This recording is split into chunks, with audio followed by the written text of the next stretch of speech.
भाई ने पूछा है कि महावीर प्राकृत भाषा में क्यों बोले, संस्कृत में क्यों नहीं।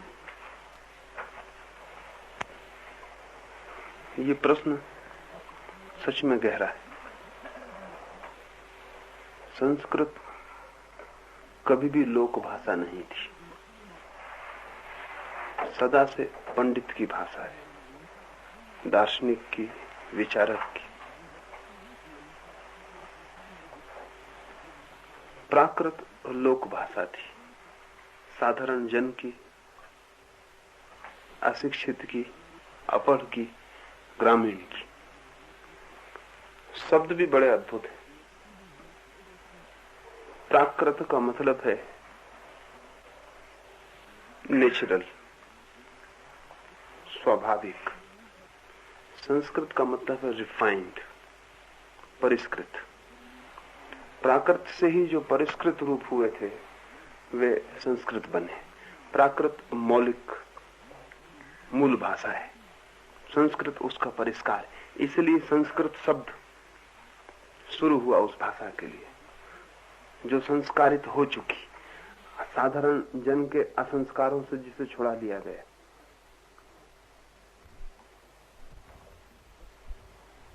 संस्कृत धीरे धीरे इतनी परिष्कृत होती चली गई कि वो अत्यल्प थोड़े से लोगों की भाषा रह गई।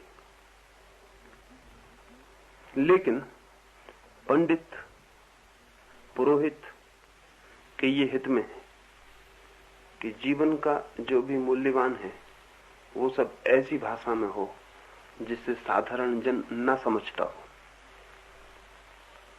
साधारण जन जिस भाषा को समझता हो उस भाषा में अगर धर्म का सब कुछ होगा तो पंडित, पुरोहित और गुरु बहुत गहरे अर्थों में अनावश्यक हो जाएंगे।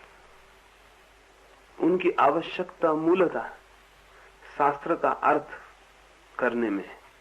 शास्त्र क्या कहता है इसका अर्थ साधारण जन की भाषा में ही अगर सारी बातें होंगी तो पंडित का क्या प्रयोजन, वो किस बात का अर्थ करे। पुराने जमानों में विवाद को हम कहते थे शास्त्रार्थ। शास्त्रार्थ का मतलब है शास्त्र का अर्थ। दो पंडित लड़ते हैं, विवाद ये नहीं है कि सत्य क्या है, विवाद यह है कि शास्त्र का अर्थ क्या है। तो पुराना सारा विवाद सत्य के लिए नहीं है, शास्त्र के अर्थ के लिए। व्याख्या क्या है शास्त्र की। और इतनी दूर, इतनी परिष्कृत शब्दावली विकसित की गई थी कि साधारण जन की तो हैसियत के बाहर है कि वो काखा गा भी समझ ले।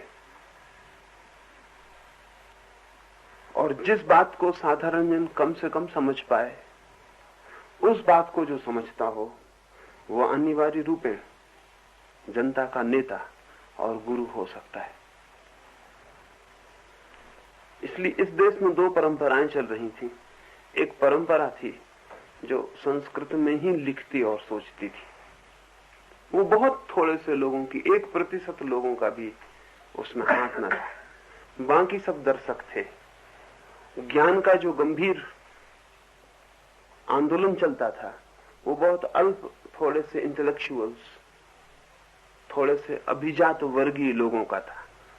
जनता को तो जो जूठा उससे मिल जाता था वही उसके हाथ पड़ता था। जनता अनिवार्य रूप से अज्ञान में रहने को बाध्य थी। महावीर और बुद्ध दोनों ने जन भाषाओं का उपयोग किया। जो लोग बोलते थे उसी भाषा में वे बोले।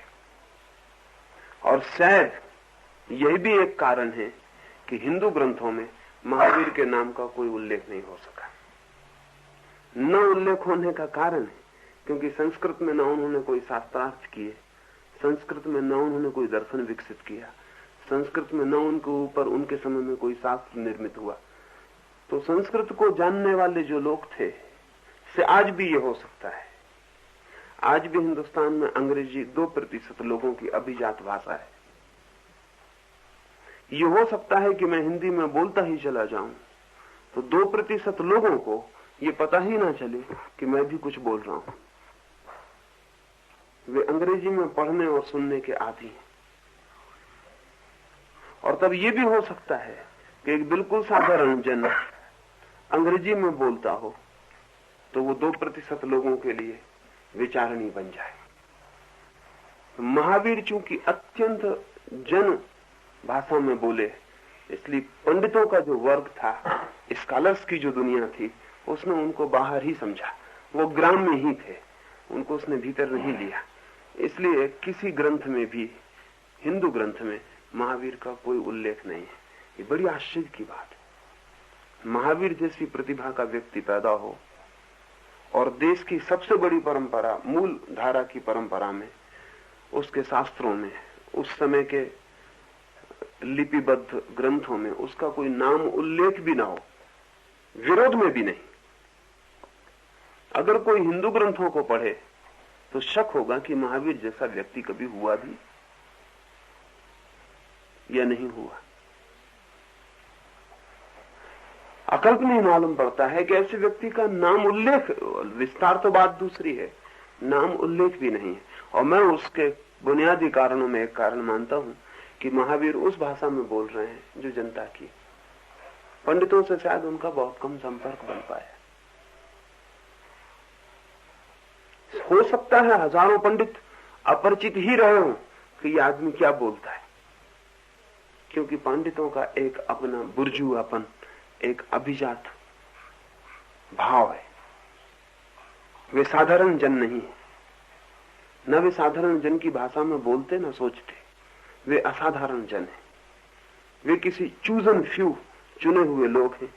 उन चुने हुए लोगों की दुनिया का सब कुछ न्यारा है, साधारण जन से उसका कुछ लेना देना नहीं। साधारण जन तो भवन के बाहर है, मंदिर के बाहर है। कभी कभी दया करके, कृपा करके साधारण जन को भी वे कुछ बता देते हैं, लेकिन गहरी और गंभीर चर्चा तो वहां मंदिर के भीतर चल रही है, जहां अपढ़ को, साधारण को प्रवेश निषिद्ध है।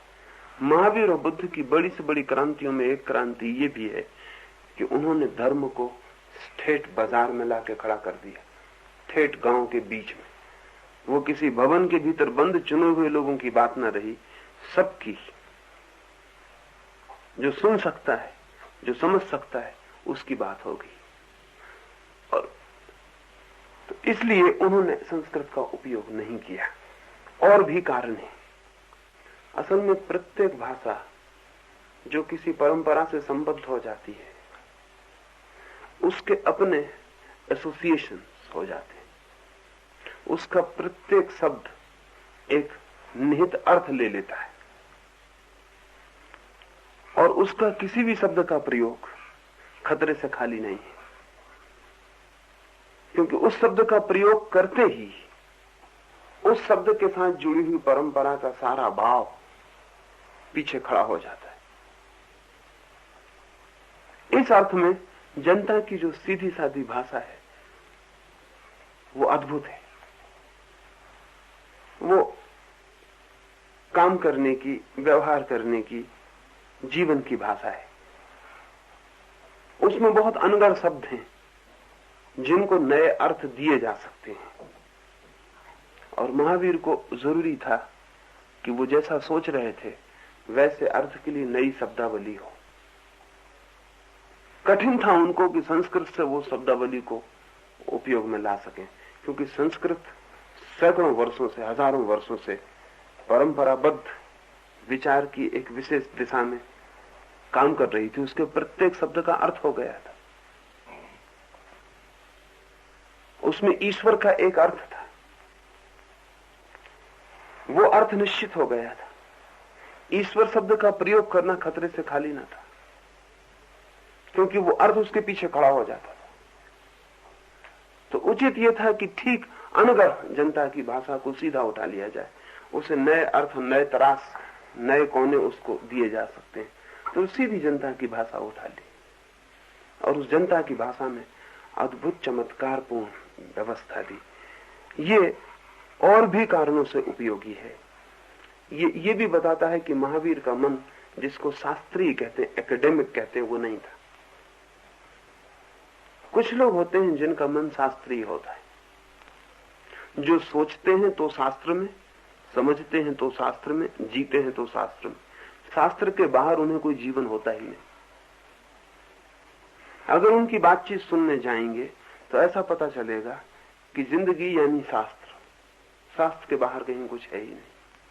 और शास्त्र बड़ी संकीर्ण चीज है, जिंदगी बड़ी विराट चीज है। उनके प्रश्न भी उठते हैं तो जिंदगी से नहीं आते, वो किताब से आते हैं। वो अगर कुछ पूछेंगे भी तो वो इसलिए पूछते हैं कि उन्होंने जो बड़े हैरानी की बात है ये कि कभी ग्रामीण से ग्रामीण व्यक्ति भी जीवन से संबंधित प्रश्नों की बात उठा देता है, जबकि पंडित से वैसी आशा करनी असंभव। पंडित प्रश्न भी उधार ही पूछता है, यानी प्रश्न भी उसका अपना नहीं होता, उत्तर तो बहुत दूर की बात है। वो प्रश्न भी उसने किताब में पढ़ा होता है, और जब वो प्रश्न पूछता है तब उसके पास उत्तर तैयार होता है। यानी वो आपसे कोई बड़े प्रश्न से उत्तर की आकांक्षा नहीं कर रहा है, वो शायद आपका परीक्षण ही कर रहा है कि आपको भी ये उत्तर पता है या नहीं पता है। उत्तर भी उसके पास है, प्रश्न भी उसके पास। उत्तर से भी, प्रश्न से भी पहले उसने उत्तर को पकड़ के बैठा हुआ है, और अब वो जो प्रश्न उठा रहा है वो ऑथेंटिक नहीं है, प्रमाणिक नहीं, उसके प्राणों से नहीं आता है। तो शास्त्रीय लोग भी हैं जिनका सारी जिंदगी किताबों के बंद पन्नों के भीतर गुजरती है। महावीर खुली जिंदगी के पक्षपाती हैं, खुले आकाश के नीचे नग्न खड़े हैं। खुली जिंदगी, कच्ची जिंदगी जो रॉ लाइफ जैसी है, वे उसको छूना, स्पर्श करना चाहते हैं और सीधा आमने सामने एनकाउंटर करना चाहते हैं जिंदगी का। इसलिए शास्त्र को बिल्कुल हटा देते हैं, शास्त्रीयता को हटा देते हैं, शास्त्रीय व्यवस्था को हटा देते हैं। और हमेशा ऐसी जरूरत पड़ जाती है कि कुछ लोग वापस जिंदगी का हमें स्मरण दिलाएं, नहीं तो किताबें बड़ी खतरनाक भी हैं। किताब किताब किताब, धीरे धीरे हम ये भूल ही जाते हैं कि जिंदगी कुछ और है, किताब कुछ और है। एक तो घोड़ा वो है जो बाहर सड़क पे चल रहा है, एक घोड़ा वो है जो शब्दकोश में लिखा हुआ है। घोड़े का अर्थ शब्दकोश में दिया हुआ है, घोड़ा सड़क पे चल रहा है।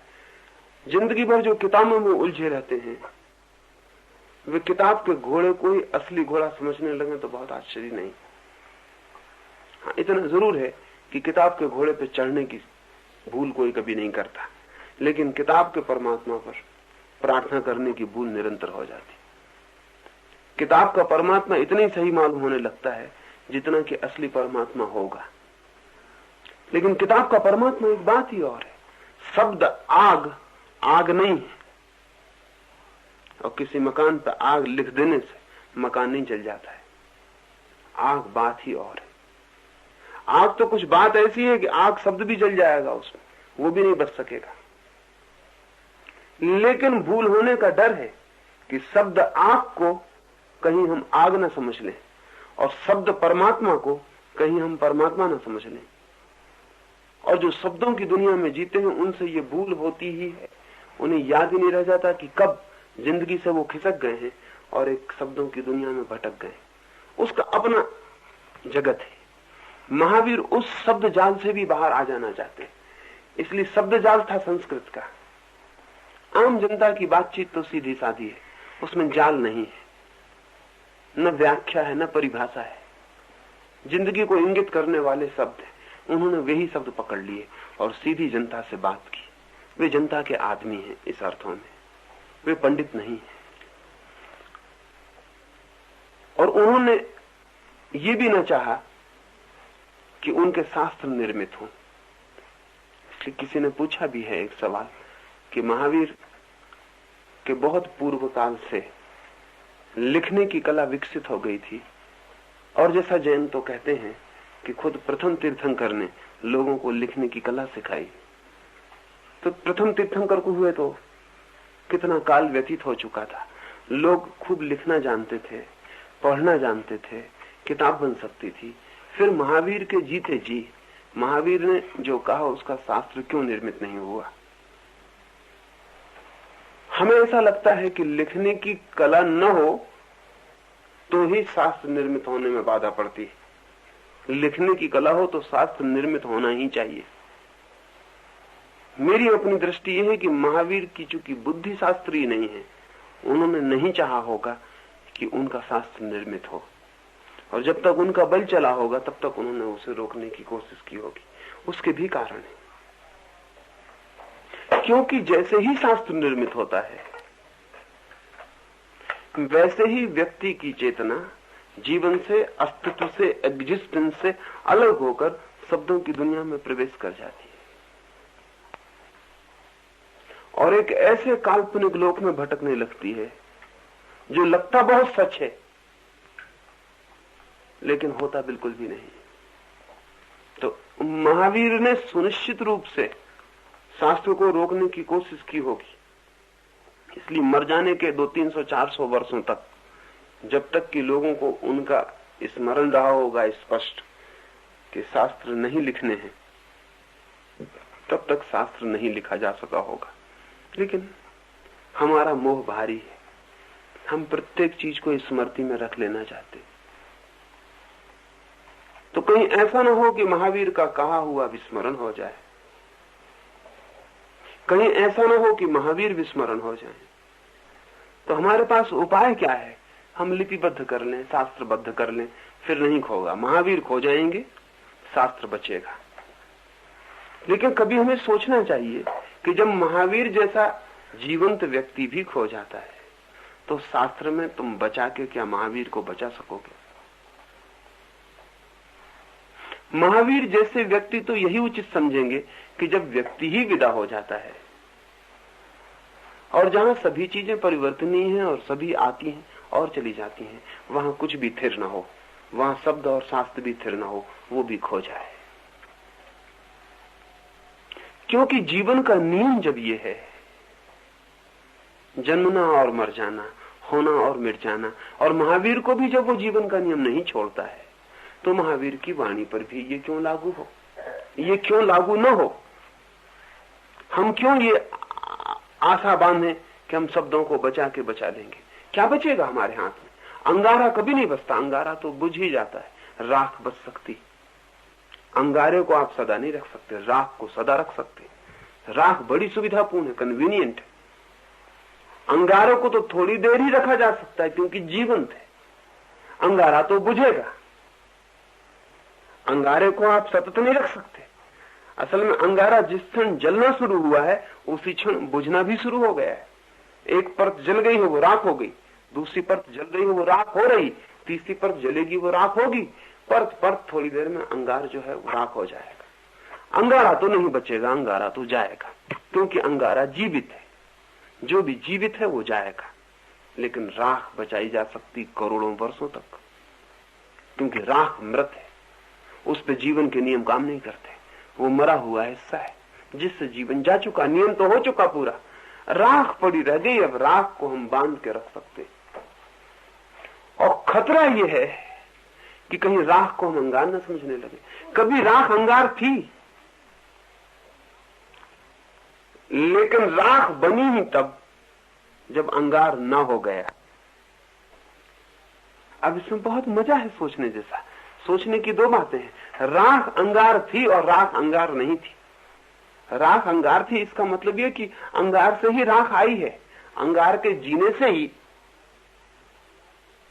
राख का आना हुआ है। लेकिन एक अर्थ में राख कभी भी अंगार नहीं थी, क्योंकि जहां जहां राख हो गई थी वहां वहां अंगार तिरोहित हो गया था। राख जो थी वो अंगार की जीवित छूटी हुई छाया है। जीवित अंगार की जो छाया छूट गई, जो रेखा छूट गई, अंगार तो गया, राख हाथ में रह गई। राख को संजो के रखा जा सकता है। महावीर ने चाहा होगा कि राख को भी मत सजाना, संवारना, क्योंकि असली सवाल अंगार था, वो तो बचेगा नहीं, उसे तो तुम संभाल नहीं सकोगे।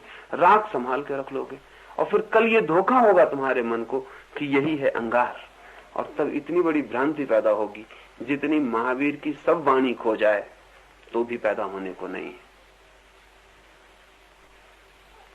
हिम्मतवर आदमी रहे होंगे, अपनी स्मृति के लिए कोई व्यवस्था न करना बड़े साहस की बात है। मृत्यु के विरोध में हम सभी ये उपाय करते हैं कि किसी तरह हम तो मरेंगे, लेकिन किसी तरह स्मृति की एक रेखा हमारे पीछे शेष रह जाए, वो बची ही रहे।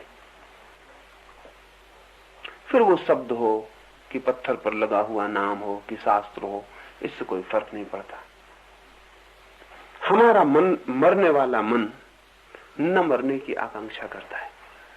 मरेगा सब, ये हमें पता है, तो न मरने के लिए हम कुछ व्यवस्था कर जाते हैं। महावीर ने जीते जी न मरने की कोई व्यवस्था नहीं की, क्योंकि महावीर की दृष्टि यह है जो मरने वाला है वो मरेगा ही, जो नहीं मरने वाला है वो नहीं ही मरता है। और जो मरने वाले को बचाने की कोशिश करते हैं वे बड़ी भ्रांति में पड़ जाते हैं। वे अक्सर राग को अंगार समझ लेते हैं। शास्त्र में जो धर्म है वो राग है, जीवन में जो धर्म है वो अंगार है। तो जीते जी उन्होंने शास्त्र निर्मित नहीं होने दिया। 300-400 वर्ष तक, जब तक कि लोगों को ख्याल रहा होगा उस आदमी का, उसके निषेध का, उसके इंकार का, तब तक उन्होंने टेम्पटेशन को, प्रलोभन को रोका होगा। लेकिन जब वो स्मृति शिथिल पड़ गई होगी, भूल गई होगी, धीरे धीरे विस्मरण के गर्त में चली गई होगी, तब उनके सामने सबसे बड़ा सवाल यही रह गया हो गया कि हम कैसे सुरक्षित कर लें जो भी उन्होंने कहा। ये ध्यान रखने की बात है कि आज तक जगत में जो भी महत्वपूर्ण है, जो भी सत्य है, जो भी सुंदर है, वो लिखा नहीं गया है, वो कहा ही गया है।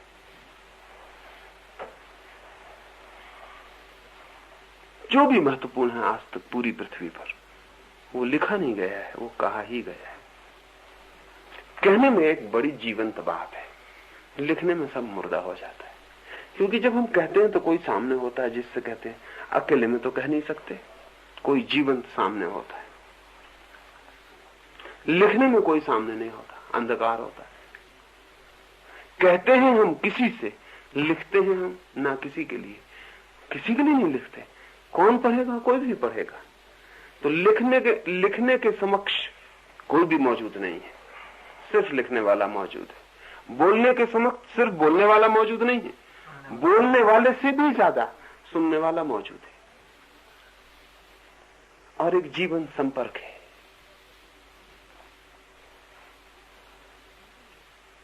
इस जीवन संपर्क के कारण न तो उन्होंने शास्त्रों की भाषा उपयोग की, न शास्त्रीयता उपयोग की, न अपने पीछे शास्त्र की रेखा बनने दी है। और लोकमानस की, सामान्य जन की बहुत पुराना संघर्ष है, ये अभी भी पूरा नहीं हो पाया। ऐसी धारणा रही है कि धर्म जो है वो थोड़े से चुने हुए लोगों की बात है, और सत्य जो है वो बहुत थोड़े से लोगों की समझ की बात है, सबकी बात नहीं। मुझसे लोग आके कहते हैं कि आप ऐसी बातें लोगों से मत कहिए, ये बातें तो बहुत थोड़े से लोगों के लिए, सामान्य आदमी को मत कहिए, सामान्य आदमी इनसे भटक जाएगा। अब ये बड़े मजे की बात है कि सामान्य आदमी को सत्य भटकाता है और असत्य जो है वो मार्ग पर लाता है। और मेरी दृष्टि यह है कि वो बेचारा सामान्य इसीलिए है कि उसे सत्य की कोई खबर नहीं मिलती। बोलते हैं ना, अधिकारी को ज्ञान देना चाहिए। कोई भी अनधिकारी नहीं है ज्ञान की दृष्टि से। और कौन निर्णायक है कि कौन अधिकारी है? निर्णय कौन करेगा? फूल नहीं कहता कि अधिकारी को सौंदर्य दिखाई पड़ेगा, अधिकारी को सुगंध देंगे। सूरज नहीं कहता कि अधिकारी को प्रकाश मिलेगा। श्वास नहीं कहती कि अधिकारी के हृदय में चलूंगी। खून नहीं कहता अधिकारी के भीतर बहूंगा। सारा जगत नहीं कहता अधिकारी की मांग नहीं करता। सिर्फ ज्ञान के संबंध में पंडित कहता अधिकारी पहले पक्का हो जाए। क्यों? सारा जीवन अनधिकारी को मिला हुआ है, सिर्फ ज्ञान भर अधिकारी को मिलेगा। तो भगवान बड़ा ना समझे, अनधिकारियों को जीवन दे देता है। और पंडित बड़ा ज्ञानी है, वह अधिकारी का पक्का कर ले तब ज्ञान देता है। अधिकारी की बात ही अत्यंत व्यापारिक और तरकीब की बात है, तब वो उसको देना चाह रहा है। जिससे उसे कुछ मिलता हो। वो मिलने किसी भी तल पर हो सकता है। इज्जत, आदर, श्रद्धा, धन, मान, सम्मान, वो किसी भी तरकीब से उसको देगा जिससे कुछ मिलने का पक्का हो, और उसको देगा जो उसका अपना है। सबको नहीं देगा ऐसे खुले हाथ। अपरिचित, अनजान, अजनबी ले जाए ऐसा नहीं कर देगा। इसी वजह से ज्ञान को गुरु शिष्य की परंपरा में बांधने की तरकीब चली, वो सबसे खतरनाक तरकीब है। उस तरकीब में कभी भी ज्ञान विस्तीर्ण नहीं हो सका। एडिशन को अगर पता चल गया कि बिजली कैसे बनती है, तो वो ज्ञान सबके लिए हो गया। और एडिशन ने नहीं पूछा कि अधिकारी कौन है जिसके घर में बिजली जले, वो ज्ञान सबका हो गया, वो सबके उपयोग में आ गया, सबके लिए खुली किताब हो गई, जो भी उपयोग में लाना चाहे ले आए। विज्ञान इसलिए जीता धर्म के खिलाफ कि धर्म था थोड़े से लोगों के हाथ में, और विज्ञान ने सत्य को दे दिया सबके हाथ में। विज्ञान की जीत का कारण यह है कि विज्ञान ने पहली दफे ज्ञान को सार्वलौकिक बना दिया, यूनिवर्सल बना दिया, और धार्मिक लोगों ने ज्ञान को बना लिया था बिल्कुल ही सीमित दायरे में, रेखा में बहने वाला, सोच विचार के किसको देना नहीं देना। और कई बार ऐसा होता था कि जानने वाला आदमी पात्र को, अधिकारी को खोजते खोजते ही मर जाता था, और उसे अधिकारी भी नहीं मिलता था। मैंने सुना है एक फकीर हिमालय की एक तराई पर रहता था और 90 वर्ष का हो गया था। अनेक बार लोगों ने आकर उससे कहा था कि हमें ज्ञान दो, पर उसने कहा अधिकारी के सिवाय ज्ञान तो किसी को मिल नहीं सकता, अधिकारी लाओ। शर्तें उसकी ऐसी थी कि वैसा आदमी पूरी पृथ्वी भी खोजना मुश्किल था। अधिकारी की शर्तें उसकी ऐसी थी। यानी ऐसा ही है कि जैसे कोई डॉक्टर किसी से कहे कि हम बीमार को दवा नहीं देते, हम तो स्वस्थ आदमी को दवा देंगे, स्वस्थ आदमी ले आओ। अब मेरी अपनी समझिए कि स्वस्थ आदमी डॉक्टर के पास जाएगा नहीं। अधिकारी जो हो गया है वो किसी से मांगने जाएगा नहीं, क्योंकि जिस दिन अधिकार उपलब्ध होता है उस दिन तो अपनी ही उपलब्ध हो जाती है, उस दिन कोई किसी के पास जाता है। जिस दिन पात्रता पूरी होती है उस दिन तो परमात्मा खुद ही उतर आता है, उस दिन किसी को कोई पूछने जाता, तलाशने जाता है। अनधिकारी ही खोजता है, अधिकारी खोजेगा भी क्यों? खोज का सवाल ही नहीं है। अधिकारी का तो मतलब है कि जिसका अधिकार हो गया, अब तो ज्ञान उसे मिलेगा। अब ये कोई ये मामला नहीं, इसका हक हो गया, अब तो वो सीधी मांग कर सकता है इस बात की। तो अधिकारी तो किसी के पास जाता नहीं, जाता है अनधिकारी, और वो अनधिकारी के लिए शर्तें हैं। तो लोग थक गए थे, फिर वो बूढ़ा हो गया, बहुत बूढ़ा। फिर एक दिन उसने एक आदमी को रास्ते से गुजरता था, उसको कहा सुनो, ज्यादा दिन नहीं, मैं 3 दिन में मर जाऊंगा, और गांव में जितने लोगों को खबर हो सके पहुंचा दो, जिसको भी ज्ञान चाहिए हो, जो मैंने जाना सुनना चाहता हूं वो एकदम चला है। उस आदमी ने कहा लेकिन मेरा गांव बहुत छोटा और अधिकारी वहां कोई भी नहीं। उसने कहा अब अधिकारी गैर अधिकारी का सवाल नहीं, क्योंकि 3 दिन बाद में मर जाने को, तुम तो जाके जाओ, जो भी आ जाए उसको ले आओ। वो आदमी गांव में गया, उसने डंडी पीट दी। उस बूढ़े से तो लोगों को कभी कुछ संबंध नहीं बन सका था। फिर भी किसी की दुकान पे आज काम नहीं था तो उसने कहा चलो मैं चला चलता हूँ। किसी को आज नौकरी नहीं मिली थी, उसने कहा चलो मैं भी चला चल सकता हूँ। किसी की पत्नी मर गई थी, उसने कहा चलो हम भी चलते हैं। किसी का कुछ हो गया था, कुछ 10-12 लोग मिल गए और वो पहाड़ पर चढ़ के गए।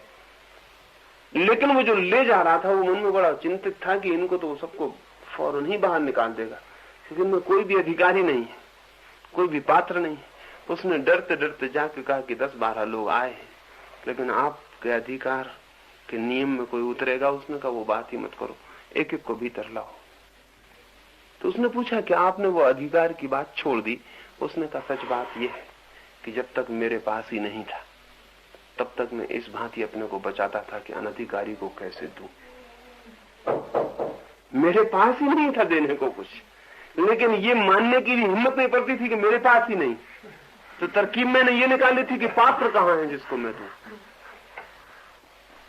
लेकिन अब जब मुझे हो गया है तब प्राण ऐसे आतुर हैं कि कोई अपात्र भी आ जाए, क्योंकि अपात्र भी जो मैं दूंगा उसको लेते ही पात्र हो जाएगा, क्योंकि अपात्र रह कैसे सकेगा। तो अब मेरी फिक्र नहीं है कि तुम किसको लाते हो, तुम ले आओ, बस मैं उसको कह देना चाहता हूं। अब कोई अपात्र नहीं है। मैं अज्ञानी था, सब अपात्र थे, मैं ज्ञानी हुआ हूं, सब पात्र हो गए। महावीर ने इस संबंध में बड़ी भारी क्रांति की, ठेठ बाजार में पहुंचा दी सारी बात। इससे क्रोध भी बहुत हुआ। ट्रेड सीक्रेट्स की बातें भी तो हैं।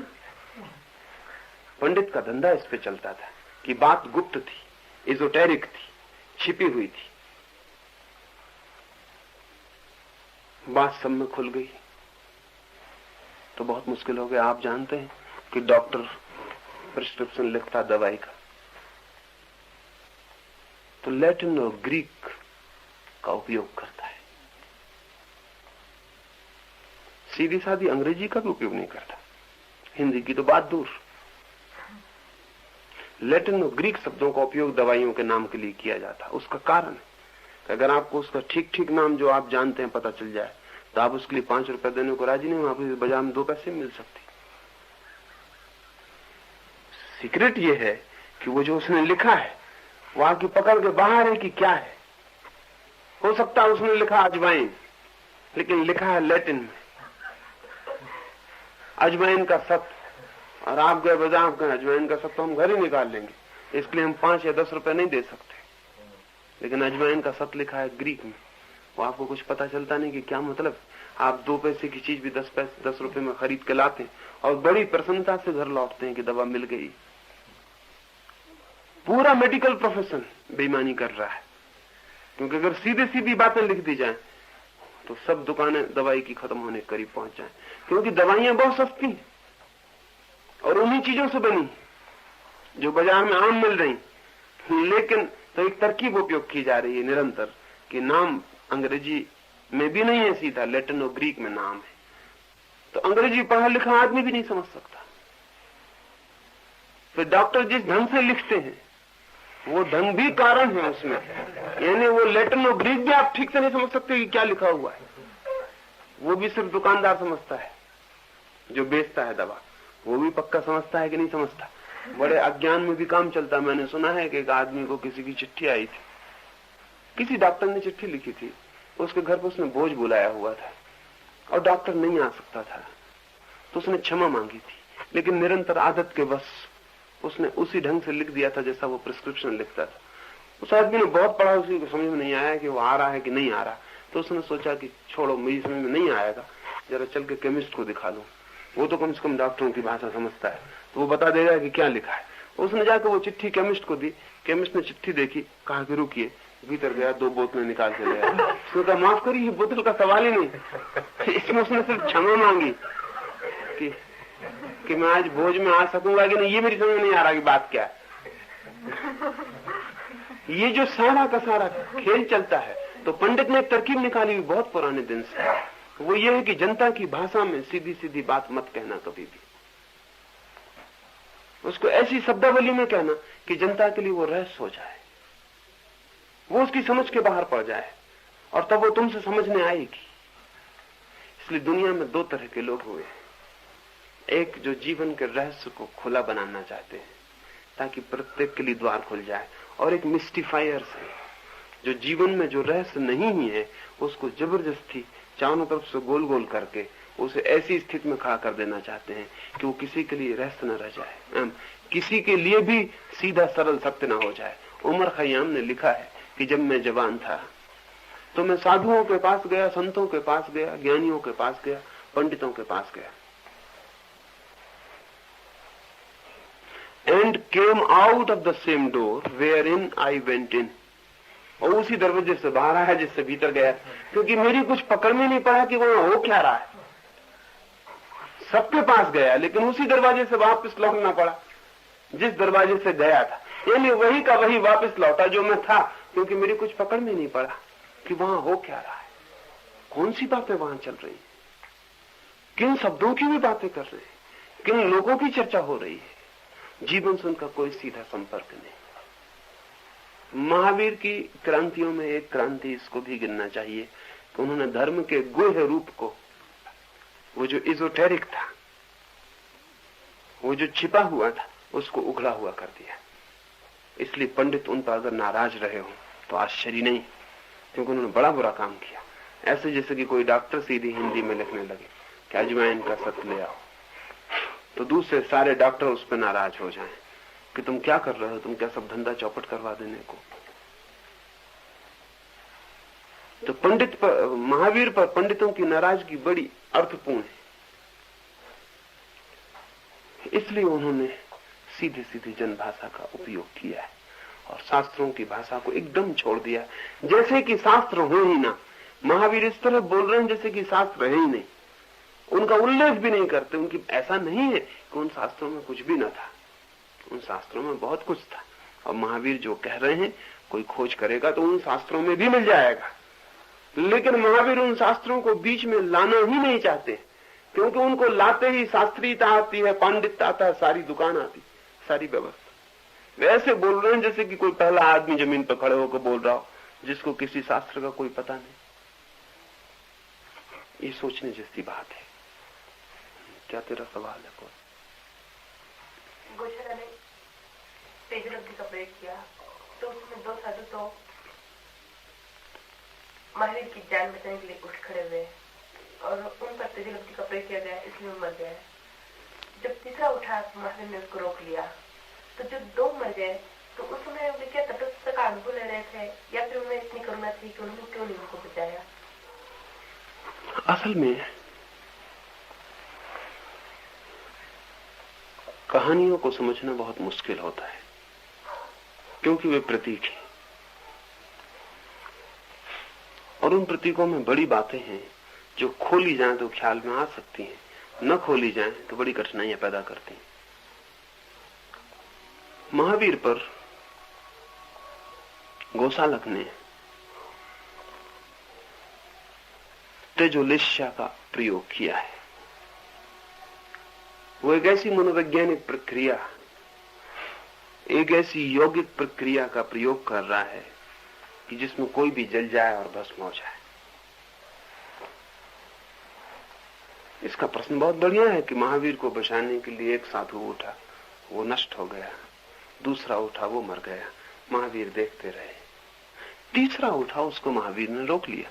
ये पूछती है कि क्या दो के समय महावीर तटस्थता रखे और तीसरे के समय तटस्थता छोड़ दी, या कि दो के समय उन्हें कोई करुणा ना आई और तीसरे पे करुणा आ गई? क्या बात है? अगर रोकना था तो पहली बार ही रोक देना था ताकि दो व्यक्ति न मर पाते।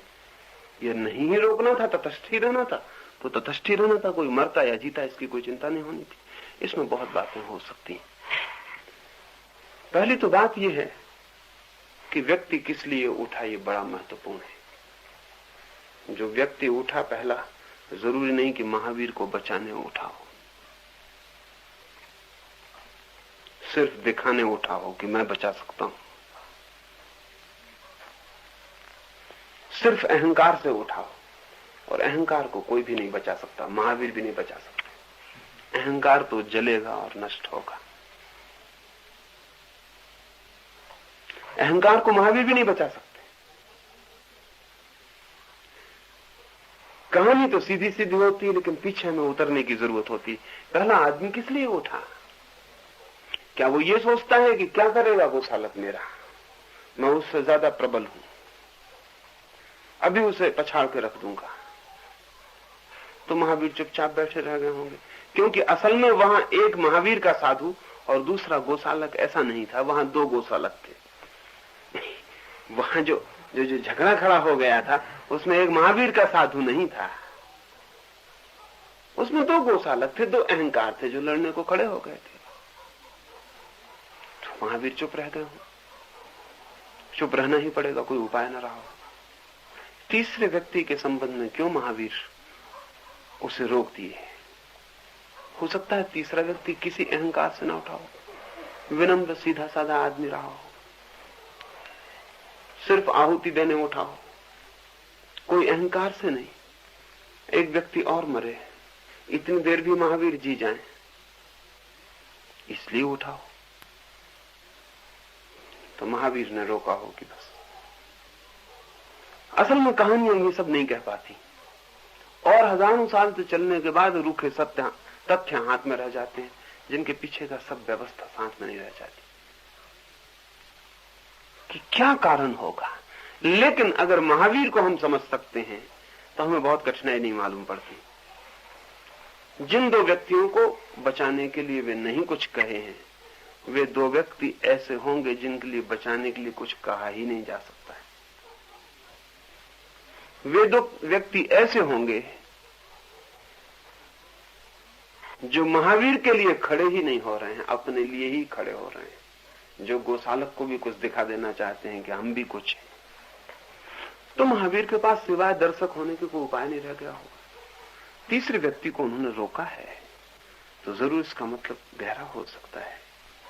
गहरा यह हो सकता है कि तीसरे व्यक्ति न अहंकार से उठा हो, न ये भी एक अहंकार है कि मैं बचा लूंगा, इस भाव से भी ना उठा हो। सिर्फ उठा इसलिए हो कि इतनी देर तक और मैं मरूंगा, उतनी देर तक महावीर और बचते हैं। इतनी विनम्रता से उठा हो तो फिर महावीर को कुछ कहना पड़ेगा, रोकना पड़ेगा। महावीर के चित्त में क्या होता है यह हमें कठिन हो जाता है, क्योंकि हम तो ऊपर से तथ्य देखते हैं ना कि दो को मर जाने दिया और एक के लिए बचाया। हमें ख्याल में नहीं आता कि क्या कारण भीतर हो सकते हैं। भीतर से महावीर के देखने खड़े होंगे तो सिवाय इसके और कुछ भी नहीं दिखाई पड़ेगा। उन दो के प्रति भी करुणा रही होगी, उन दो के प्रति भी करुणा रही होगी, क्योंकि महावीर के लिए करुणा कोई शर्तबंद चीज नहीं है कि इस व्यक्ति के लिए रहेगी और उसके लिए नहीं रहेगी। लेकिन वे दोनों करुणा के लिए बहरे रहे होंगे। महावीर ये भी जानते हो सकते हैं कि उन्हें रोकने से कोई मतलब नहीं, क्योंकि कुछ लोग हैं जो रोकने से और बढ़ते हैं। हजार बातें, कुछ लोग हैं जो रोकने से और बढ़ते हैं। न रोके जाएं तो शायद रुक जाएं, रोकने से और तेजी में आते हैं। अहंकारी व्यक्ति ऐसा ही होता है, उसे रोको तो और तेज होता है। तो महावीर चुप रहे हों। एक घटना में तुम्हें समझाऊं। मैं जब पढ़ता था तो एक युवक मेरे साथ पढ़ता था, उसका एक बंगाली लड़की से प्रेम था। इतना दीवाना था, इतना पागल था कि वो 2 साल यूनिवर्सिटी छोड़ के कलकत्ता जाके रहा, ताकि ठीक बंगाली भाव, बंगाली भाषा, बंगाली कपड़ा, उठना बैठना सब बंगाली हो जाए। वो 2 साल बंगाली होके लौट आया, और इतना बंगाली हो गया था कि वो हिंदी भी बोलता तो ऐसे बोलता जैसे कि बंगाली हिंदी बोलता है। वो हिंदी भी ठीक नहीं बोलता था, फिर हिंदी में भी वही भूलें करता था जो बंगाली को करनी चाहिए। ऐसा बिल्कुल निपट बंगाली होके आ गया था। लेकिन एन वक्त उस लड़की ने इंकार कर दिया।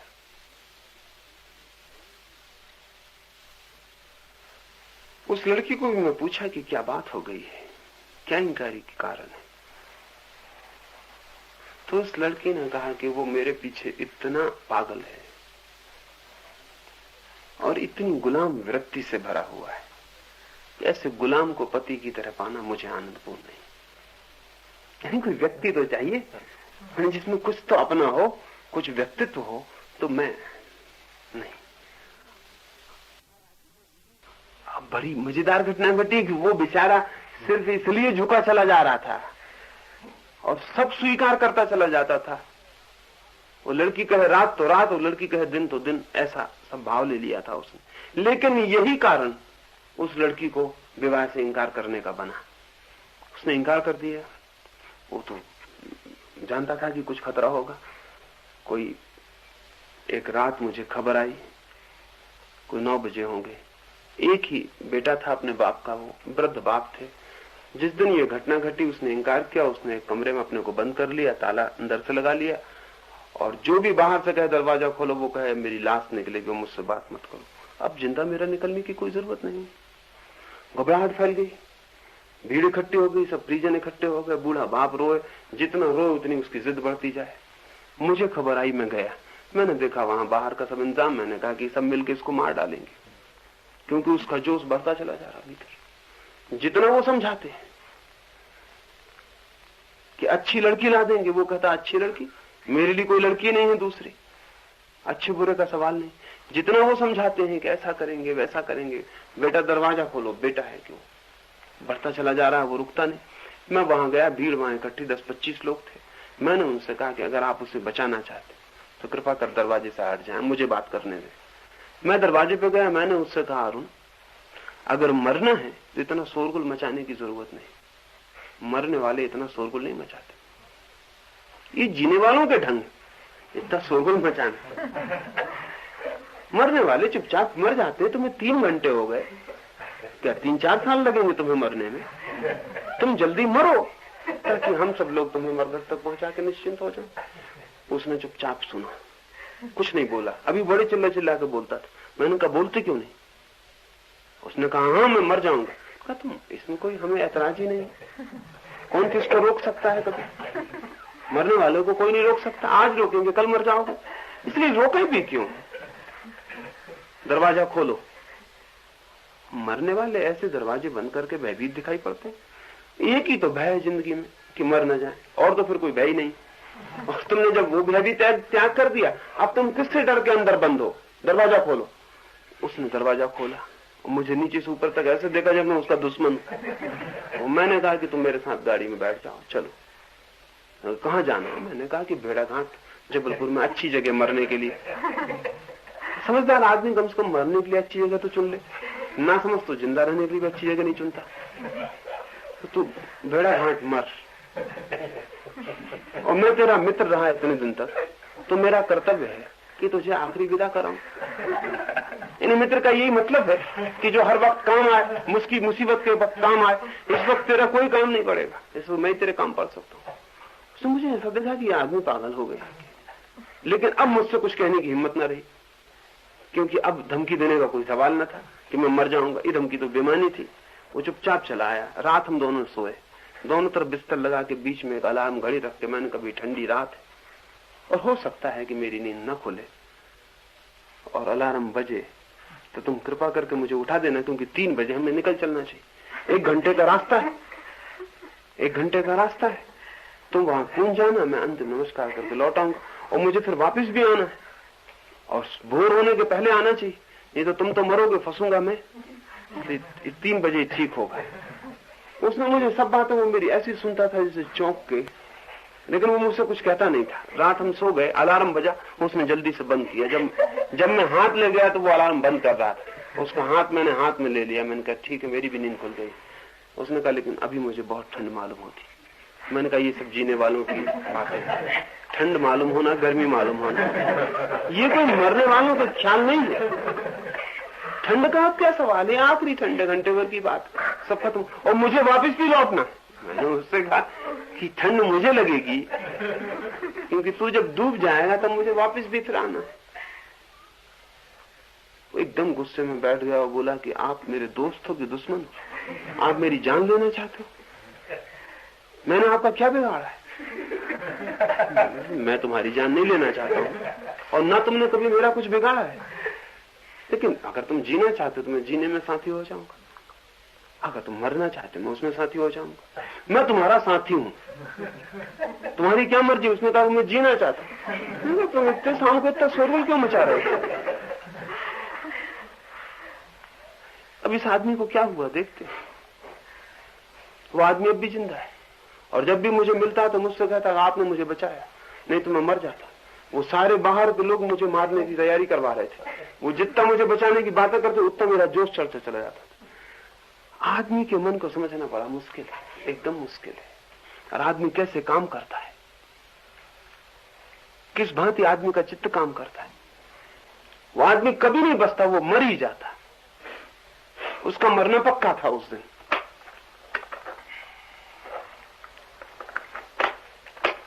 तो क्यों महावीर किसी को नहीं रोकते हैं, किसी को रोकते हैं? इसे एकदम ऊपर से नहीं पकड़ लेना, इसे बहुत भीतर से देखने की बात होनी चाहिए कि महावीर के लिए क्या कारण हो सकता है। करुणा उनकी समान है, लेकिन व्यक्ति भिन्न भिन्न है।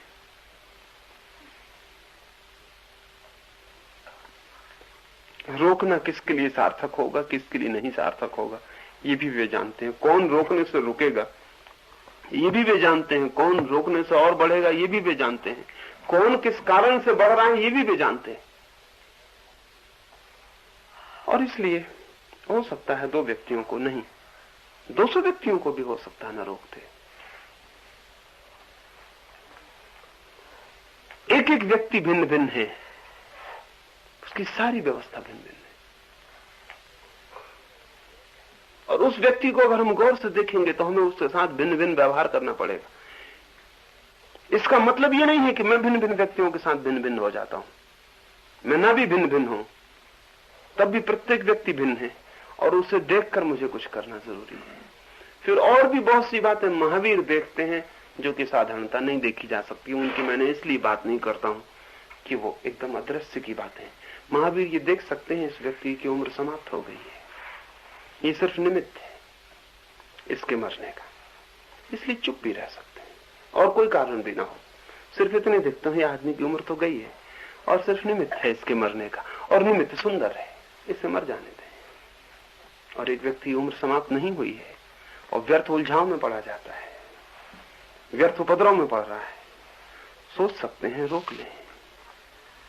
किन्हीं क्षणों में मरना भी हितकर है, जीने से भी ज्यादा हितकर है किन्हीं क्षणों में। लेकिन उतनी क्षण की अनुभूति और उतनी गहराई का बोध हमें नहीं ख्याल में आ सकता है।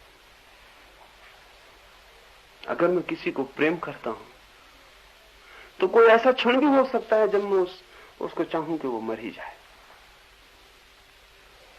हालांकि एक ऐसी बात, क्योंकि जिसको हम प्रेम करते हैं उसे हम कभी भी नहीं मरने देना चाहते, चाहे जीना उसका मरने से ज्यादा दुखदाई हो जाए तो भी हम उसे जिंदा रखना चाहते हैं कोई भी हालत में। बड़ी उल्टी बात है। एक बूढ़ा बाप है, 90 साल का हो गया है, बीमार है, दुखी है, आंख नहीं है, उठ नहीं सकता, बैठ नहीं सकता, फिर भी बेटे बहू बेटियां प्रेम में उसको जिंदा रखे चले जा रहे हैं, उसकी चेष्टा कर रहे हैं उसको जिंदा रखने। अब पता नहीं ये प्रेम है कि अब बहुत गहरे में टार्चर की इच्छा है, कहना बहुत मुश्किल है। इस बुढ़े को सताने की बहुत गहरी इच्छा काम कर रही है, ऊपर से प्रेम की भाषा है, या कि सच में ये प्रेम है। अगर सच में ये प्रेम है तो बड़ा अजीब प्रेम मालूम पड़ता है कि मेरे सुख के लिए कि आप जिंदा रहें, मैं आपको दुख में भी जिंदा रखना चाहूं, तो प्रेम नहीं है। मैं दुखी होना पसंद करूंगा, आप मर जाएंगे, मुझे दुख होगा, पीड़ा होगी, एक खाली घाव रह जाएगा जो कभी नहीं भरेगा, वो मैं पसंद करूंगा, लेकिन ये पीड़ा और दुख आपका नहीं सहूंगा। मगर ऐसे प्रेम को समझ पाना बहुत कठिन होगा कि कोई बेटा अपने बाप को लाके और जहर दे दे और कहे कि अब नहीं जीना है आपको, क्योंकि मेरा प्रेम नहीं कहता कि आपको जिलाऊं, मुझे दुख होगा आपके मरने से, वो दुख में सहूंगा, लेकिन आप मुझे दुख ना हो इसलिए जिए। ऐसे क्षण हो सकते, लेकिन उस बेटे का प्रेम फिर समझ में आना बहुत मुश्किल हो जाएगा। लेकिन कभी एक वक्त आएगा दुनिया में जबकि बेटे इतना प्रेम भी करेंगे, पत्नियां इतना प्रेम करेंगी, पति इतने प्रेम करेंगे। प्रेम का मतलब ही यह है कि हम दूसरे को दुख में न डाल रखें, उसे हम कितने सुख में ले जा सके। मेरा विचार ना हो प्रमुख कि उसके होने न होने से मुझे क्या होगा, ये सवाल नहीं है बड़ा। तो इसलिए किसी भी घटना में बहुत गहरे उतरने की जरूरत है, और तब हमें ख्याल में आ सकता है कि क्या प्रयोजन रहे होंगे। और ना भी ख्याल में आए तो भी जल्दी निष्कर्ष मत लेना, क्योंकि जल्दी निष्कर्ष बहुत महंगी चीज है, और महावीर जैसे व्यक्तियों के प्रति जल्दी निष्कर्ष बहुत ही महंगा है, क्योंकि उन्हें समझना हमें सदा कठिन है, उन्हें मिसअंडरस्टैंड करना हमें सदा सरल है। उस तरह के जो व्यक्ति हैं उन्हें समझना तो हमें सदा ही कठिन है। हमारी गहरी से गहरी समझ भी संदिग्ध ही रहेगी। हाँ, उन्हें उनके संबंध में कोई ना समझिए, कोई मिसअंडरस्टैंडिंग बनानी अत्यंत सरल है, क्योंकि जिस जगह हम खड़े होते हैं वहां से जो हमें दिखाई पड़ता है हम वही सोच सकते हैं। हम वही सोच सकते हैं ना जहां हम खड़े, जिन्हें दूर तक दिखाई पड़ता है वे क्या सोचते हैं, वे कैसे सोचते हैं, वे सोचते भी हैं कि नहीं सोचते हैं, ये भी हमारे लिए तय करना मुश्किल हो जाता है। वे किस भांति जीते हैं, क्यों उस भांति जीते हैं, अन्यथा क्यों नहीं जीते, ये भी हमें सोचना मुश्किल हो जाता है। हम ज्यादा से ज्यादा अपना ही रूप प्रोजेक्ट कर सकते हैं हम यही सोच सकते हैं कि इस हालत में हम होते तो क्या करते, 2 आदमियों को न मरने देते या फिर तीनों को मरने देते। 2 ही उपाय थे हमारे सामने। पर चूंकि हम उस चेतना स्थिति का हमें कोई अनुभव नहीं है जो बहुत दूर तक देखती, बहुत दूरगामी, और जिसका हमें कोई ख्याल नहीं है। महावीर और गोसालक, जब गोसालक उनके साथ था तो एक गांव के पास से गुजर रहे हैं और गोसालक उनसे पूछता है जो होने वाला है वही होता है। महावीर कहते हैं ऐसा ही है, जो होने वाला है वही होता है। तो पास में ही जिस खेत से वो गुजर रहे हैं, 2 पखरियों वाला एक पौधा लगा हुआ है जिसमें भी कली आने को, कल फूल बनेगी।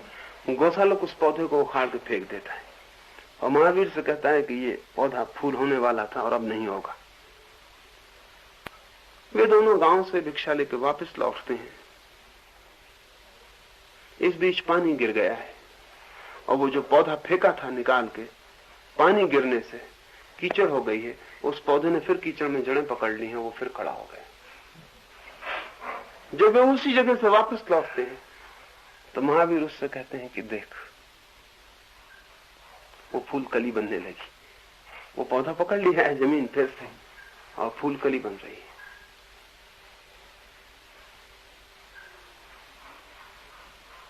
जिससे दूर तक दिखाई पड़ता है उसे बहुत सी बातें दिखाई पड़ती हैं जो हमारे ख्याल में भी कभी नहीं होती। और जिंदगी इतना लंबा विस्तार है कि जैसे कोई किसी एक उपन्यास के एक पन्ने को फाड़ ले और उस पन्ने को पढ़े, तो क्या तुम सोचते हो कि उस पन्ने से पूरे उपन्यास के बाबत कोई नतीजा निकाल सके? कुछ भी ना निकाल सके। हो सकता है उपन्यास बिल्कुल उल्टे नतीजों पे अंत हो, जो उस पन्ने में लिखा उससे बिल्कुल भिन्न चली जाए, क्योंकि ये पन्ना सिर्फ उस लंबी यात्रा का छोटा सा हिस्सा है। पूरा उपन्यास जानना पड़े। जिंदगी में हम भी क्या करते हैं कि एक टुकड़े को उठा लेते हैं और उस टुकड़े को फैला के पूरी जिंदगी को जांचने चल पड़ते हैं। मुश्किल है, ऐसा नहीं जांचा जा सकता। पूरी जिंदगी देखनी पड़े और पूरी जिंदगी को देखें हम तो इस एक टुकड़े को भी समझ सकते हैं, नहीं तो ये टुकड़ा भी हमारे समझ में नहीं आ सकता। और क्या तेरा एक था वो और बोल दे। ध्यान के लिए शिथिलीकरण की आवश्यकता है और जब भी व्यक्ति का मन केंद्र पर है, जब भी व्यक्ति केंद्र पर है तो उसकी जो बाह्य क्रिया है, उठना बैठना, ये सब उसकी सहज अवस्था में हो जाती है। तो जब भी महावीर बैठते हैं ध्यान के लिए तो जैसे कुक्कुड़ासन है, गोधुआसन है, विचित्र अवस्था। ये भी समझने जैसी बात है।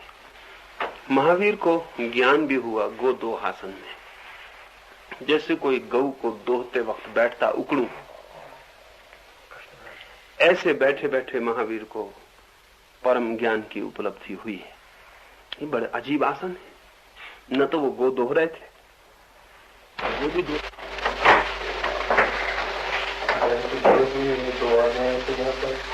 बैठिए भी।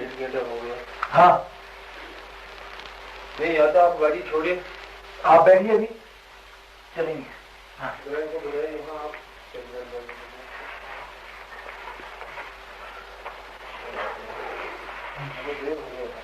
ये बड़ी उल्टी स्थिति मालूम पड़ती है। ऐसा महावीर बैठे किस लिए थे?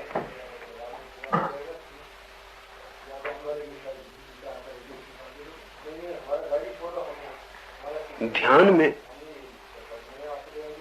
ध्यान अवस्थित होने में ऐसे किसी आसन की कभी बात भी नहीं है। इसे समझना चाहिए। इसमें 3 बातें समझनी जरूरी है। इसमें 3 बातें जरूरी हैं। पहली बात तो ये समझनी जरूरी है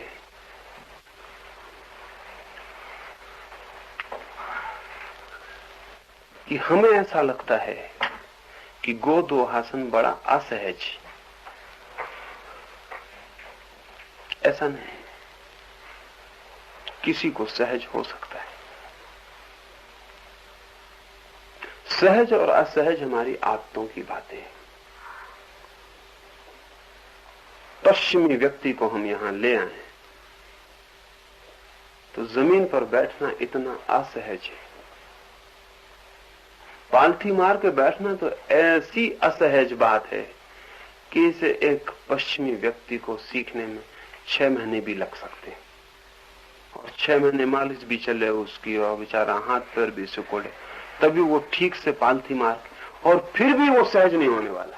यानी फिर भी वो जब बैठा है तो वो चेष्टारत ही होगा, क्योंकि पश्चिम नीचे बैठते ही नहीं, कोई सब कुर्सी पे बैठते हैं।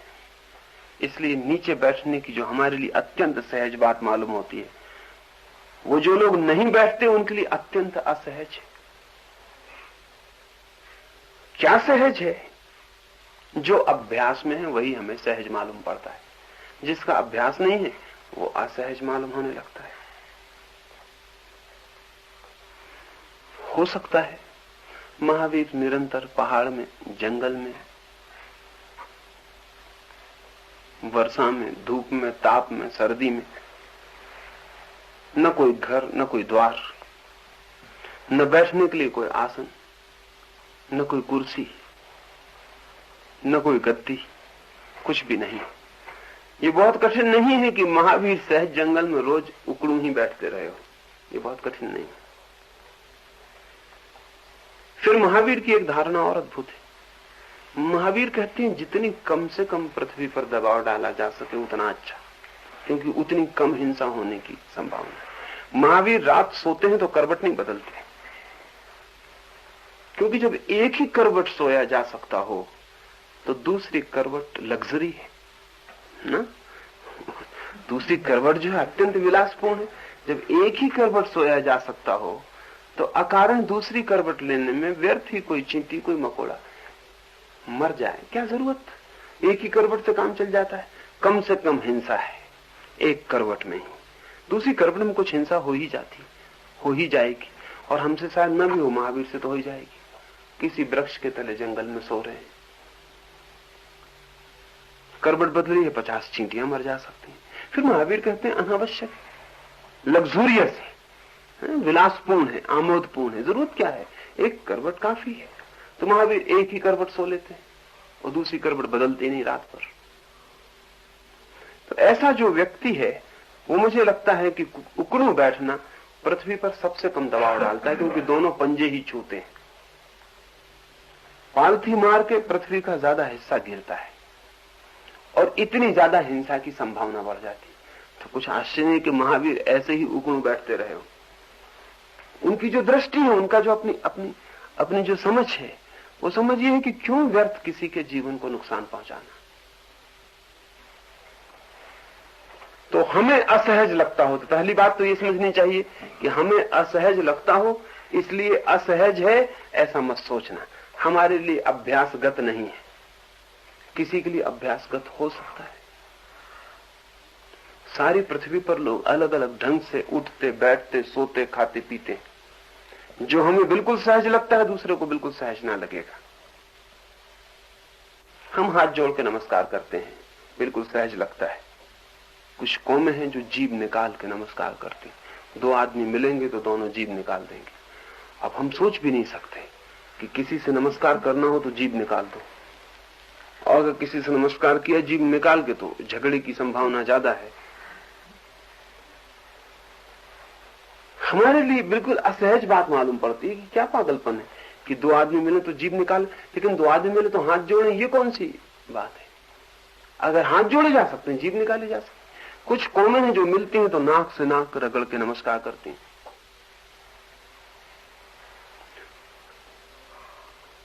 बिल्कुल उनके लिए सहज मालूम होगा, लेकिन हम 2 आदमियों को सड़क पर नाक से नाक लगाते देखें तो हमें थोड़ी हैरानी होगी कि कुछ दिमाग खराब हो गया।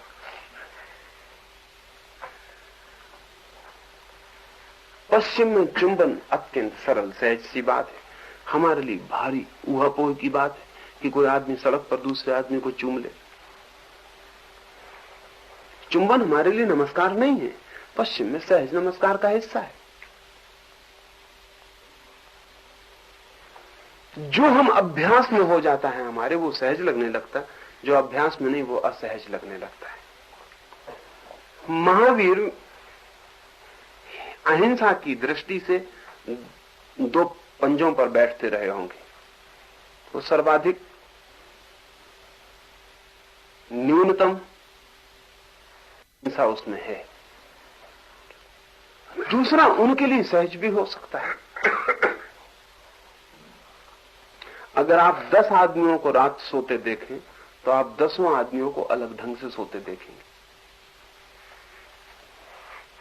क्योंकि हम देखते नहीं तो अगर एक एक आदमी को, अभी अमेरिका में एक उन्होंने लेबोरेटरी बनाई जिसमें अब तक वो 10,000 लोगों को सुला कर देख चुके हैं, कोई 20 साल से एक्सपेरिमेंट चलता है, और जिसमें अजीब नतीजे निकाले उन्होंने। कोई 2 आदमी एक जैसा सोते तक नहीं, यानी और सब बातें तो बेजोड़ हैं ही, मैंने 2 आदमी सोते भी अपने अपने ढंग से। सोने का ढंग, उठने का ढंग भी अपना अपना है। दूसरी बात ये ध्यान देनी चाहिए कि इस जगत में असहज कुछ भी नहीं है।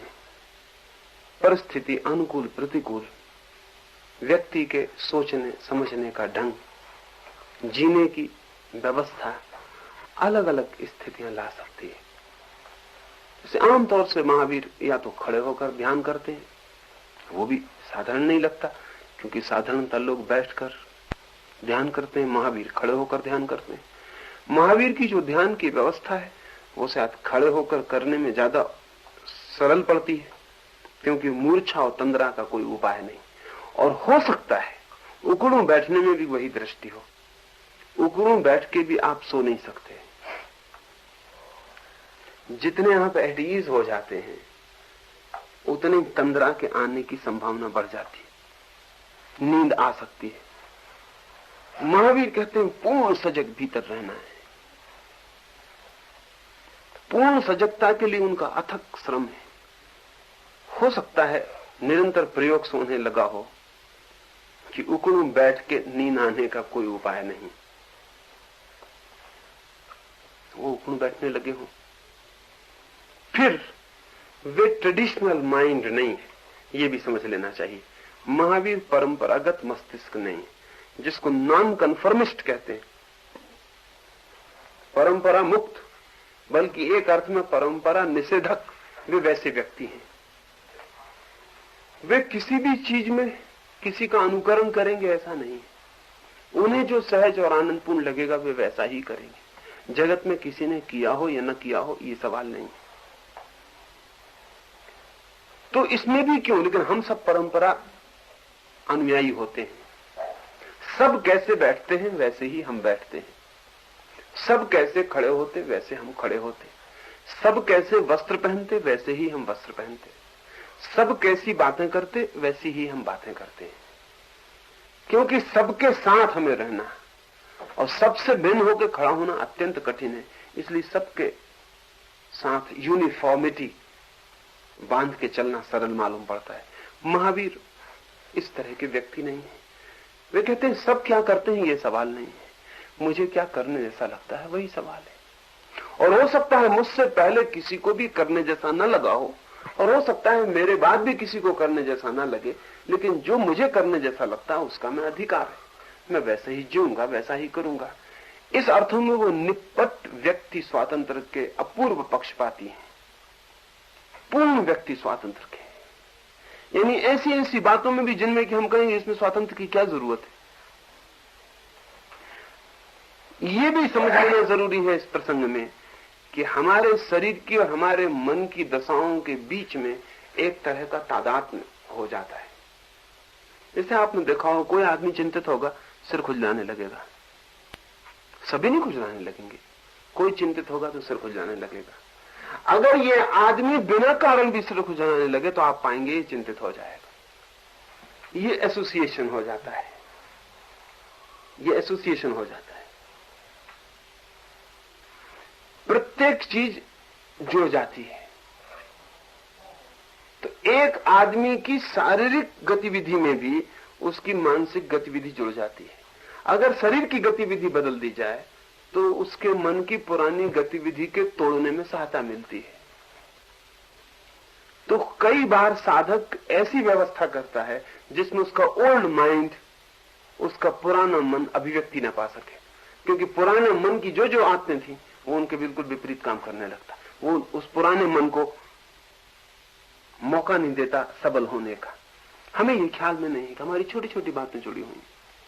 हमें ये भी ख्याल में नहीं है कि हम खास तरह के कपड़े जब पहनते हैं तो हम खास तरह के आदमी हो जाते, और दूसरी तरह के कपड़े पहनते हैं तो दूसरी तरह के आदमी हो जाते, और एक ढंग से बैठते हैं तो एक तरह के आदमी हो जाते, और दूसरे ढंग से बैठते हैं दूसरे ढंग के आदमी हो जाते। क्योंकि हमारा जो मस्तिष्क है वो इन छोटे छोटे संकेतों पे जीता और चलता है। बहुत छोटे छोटे संकेत उसने पकड़ रखे हैं। अब हो सकता है कि महावीर का उकड़ू बैठना एक अजीब घटना है कि साधारणता कोई उकड़ू नहीं बैठता। उनका ये उकड़ू बैठना, ये गो दोहासन में ध्यान करने जाना, मेरी दृष्टि में गहरे से गहरा ये अर्थ रखता है कि चित्त को इस तरह बैठने की कोई जोड़ नहीं है पुराने। इस शरीर की स्थिति में बैठने पर पुराना चित्त असर नहीं कर सकता, वो जोर नहीं डाल सकता, और नए चित्त की तरफ ले जाने में सरलता हो सकती है।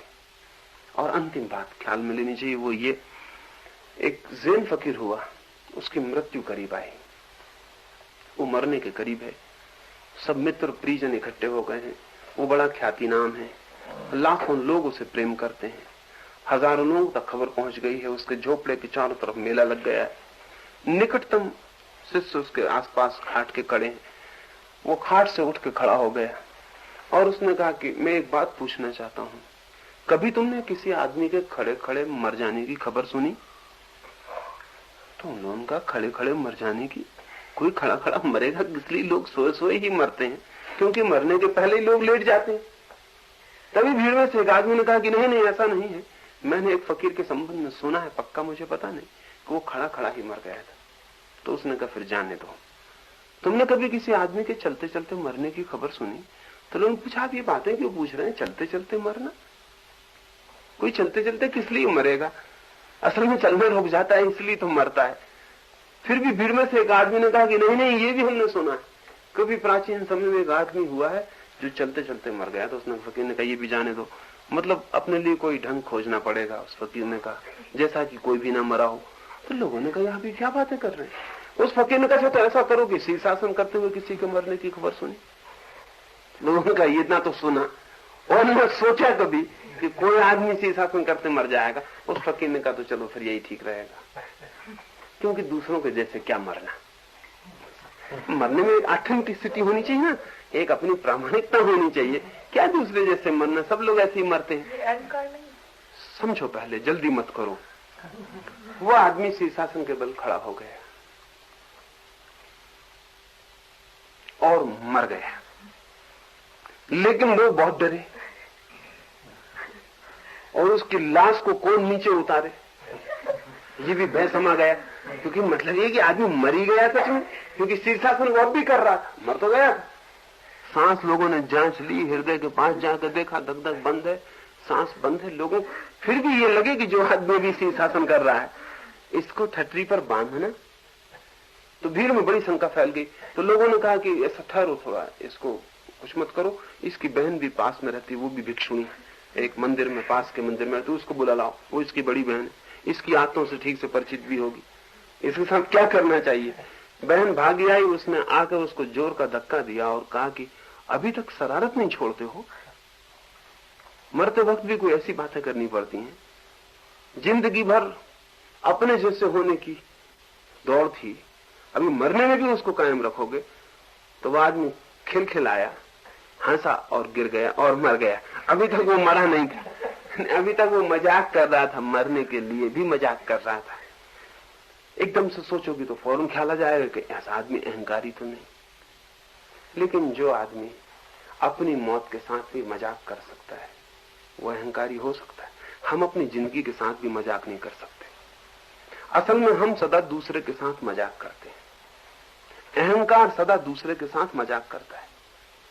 सिर्फ निरअहंकारी अपने साथ भी मजाक कर सकता है। जिंदगी की तो बात जिंदगी, मरते वक्त भी इतना नॉन सीरियस। अहंकारी कभी भी नॉन सीरियस नहीं होता। अहंकारी सदा सीरियस, सदा गंभीर, सब चीजें गंभीर है वहां। यह आदमी कैसा बच्चों के खेल जैसा मामले को ले रहा, मरने को, और उसमें भी खिलवाड़ कर रहा है।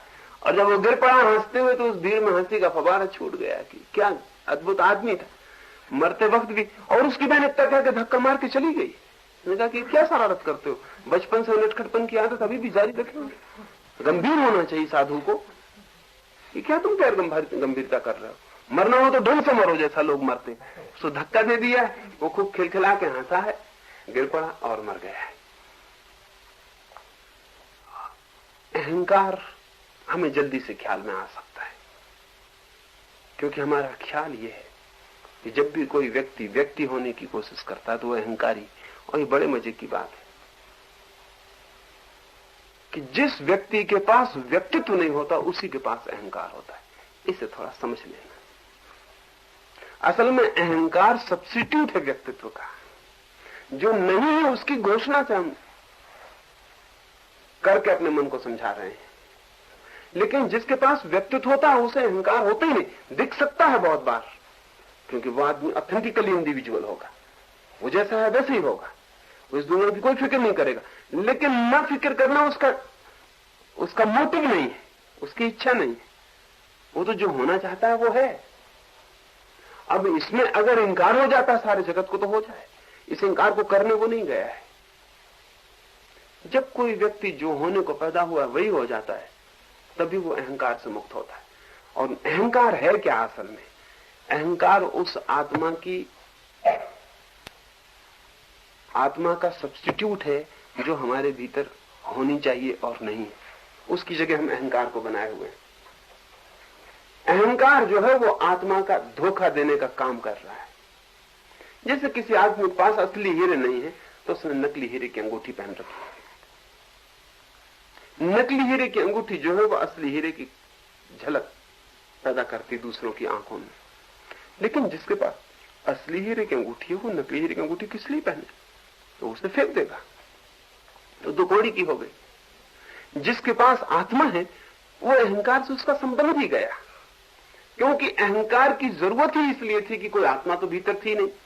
तो हमने एक फॉल्स एंटाइटी खड़ी कर रखी थी कि ये मैं हूं।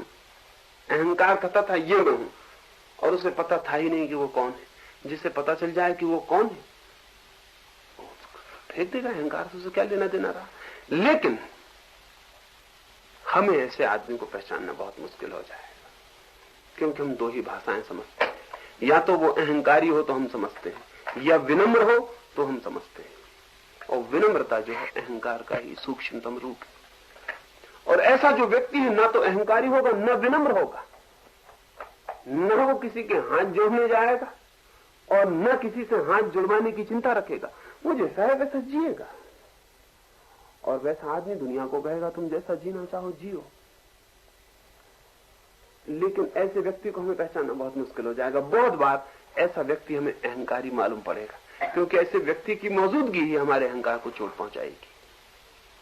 और ऐसा व्यक्ति चूंकि विनम्रता ग्रहण नहीं करेगा, इसलिए हमारे अहंकार को ऐसे व्यक्ति से कोई तृप्ति नहीं मिलेगी। विनम्रता है क्या?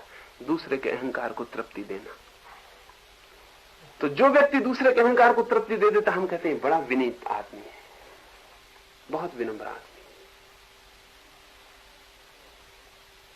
लेकिन उसकी विनम्रता हम पहचानते कैसे हैं? पहचानते इसलिए हैं कि वो इतना झुक के हमें नमस्कार करता है।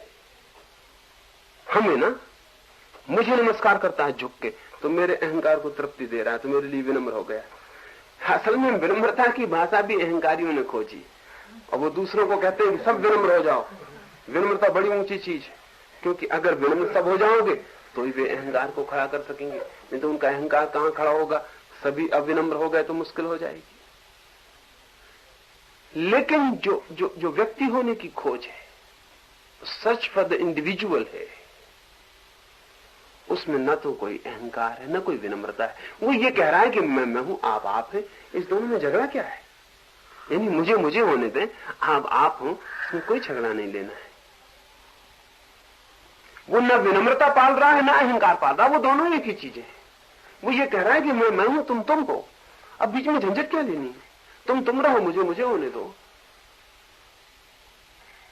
लेकिन ये हमें बहुत कठिन मालूम पड़ेगा, क्योंकि यह आदमी ये कह रहा है कि हमसे तो हमारे अहंकार से इसका कोई संबंध नहीं बनता। हम चाहते हैं या तो हमारी गर्दन दबाए तो हम समझें कि ये कुछ है, या हम इसकी गर्दन दबाएं तो हम समझे कि ये कुछ है। लेकिन वो ये कहता कोई किसी की गर्दन मत दबाओ, तुम हो, मैं हूं, कृपा करो, तुम्हें जैसा रहना तुम रहो, मुझे जैसा रहना मुझे रहने दो। लेकिन ना हम खुद रह सकते हैं वैसे जैसे हमें रहना चाहिए, ना हम दूसरे को रहने देना चाहते।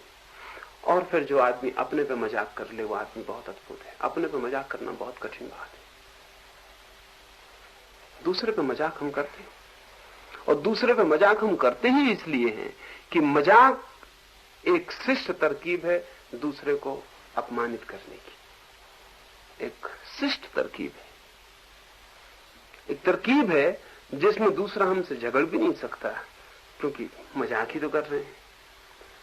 और हम उसे गहरा चोट भी पहुंचा देते हैं, हम उसे अपमानित भी कर देते हैं। तो अपमानित करने का जो शिष्ट ढंग है वो मजाक है। तो दूसरे का व्यंग हम कर सकते हैं, दूसरे पे हंस सकते हैं, लेकिन अपने पे हंसने वाला आदमी, अपनी जिंदगी पे हंसने वाला आदमी और अपनी मौत पर भी हंसने वाला आदमी बहुत अनूठा है, बहुत ही अनूठा है। क्योंकि वो बुनियादी खबर दे रहा है, तब दूसरे का तो सवाल ही नहीं रहा। या हम खुद ही अपने पर हंसने जैसी हालत पाते हैं, खुद अपने पर भी हंसने जैसी हालत पाते हैं। यानी ये जो मेरा व्यक्तित्व है ये भी हंसने योग्य है, इसमें कुछ ऐसी बात नहीं है, इसे गंभीरता से लेने का सवाल नहीं। लेकिन दुनिया में साधु संत बड़े गंभीर होकर बैठे, अति गंभीर होकर बैठे, और उनकी गंभीरता का एक बड़ा बुनियादी कारण है कि उन्होंने दूसरों का मजाक करना बंद कर दिया और अपना मजाक वो सीख नहीं पाए। उनकी गंभीरता का जो बहुत गहरे में कारण है, हंसे कैसे, दूसरे की मजाक बंद कर दी है क्योंकि वो गलत थी, और अपनी मजाक का शुरू करना तो बहुत कठिन बात है, वो हो नहीं सकती। तो वो गंभीर हो गए, भारी गंभीर हो गए। ये जो गंभीरता दिखती है साधु में, उसका कारण ये नहीं तो एकदम हल्का हो जाएगा, एकदम वेटलेस हो जाएगा, एकदम हल्का हो जाएगा। क्योंकि बात ही क्या है, वो किसी भी चीज पर हंस सकता है। और जो अपने पे हंस सकता है वो जब कभी दूसरे पे हंसता है तो चोट नहीं पहुंचाता। जो अपने पे हंस सकता है वो अगर दूसरे पे हंसता है तो चोट नहीं पहुंचाता। बल्कि जो आदमी अपने पे हंस सकता है और दूसरे पे हंसता है तो उस दूसरे को लगता है कि वो आदमी हमको भी अपना ही मानता है, नहीं तो इसके बिना हंसता भी नहीं। मेरी ना उसकी बात, हमें जो जल्दी से ख्याल उठते हैं उनको बहुत जल्दी मत पकड़ लेना, को बहुत गहरे से गहरे जाके खोजना चाहिए कि कहां क्या हो सकता है।